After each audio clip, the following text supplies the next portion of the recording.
আগামীকাল স্বাধীনতা দিবস, তার আগে পুরীর জগন্নাথ মন্দিরের জঙ্গি হামলার হুমকি।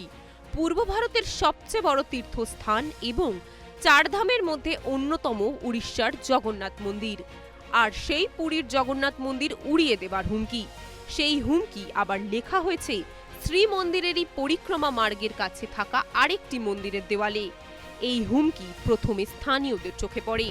স্থানীয় সূত্রে খবর, উড়িয়া ভাষায় লেখা হয়েছিল এই হুমকি। সেই সঙ্গে আবার একাধিক ফোন নম্বর দিয়ে লেখা, আমায় ফোন করুন, না হলে ধ্বংসলীলা চলবে।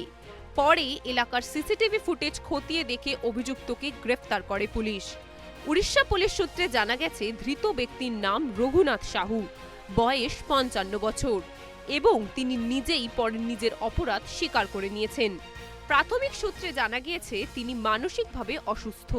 তবে সত্যিই ধৃত ব্যক্তি মানসিকভাবে অসুস্থ কিনা, নাকি এর পেছনে রয়েছে কোনো ষড়যন্ত্র, তা খতিয়ে দেখছে পুলিশ।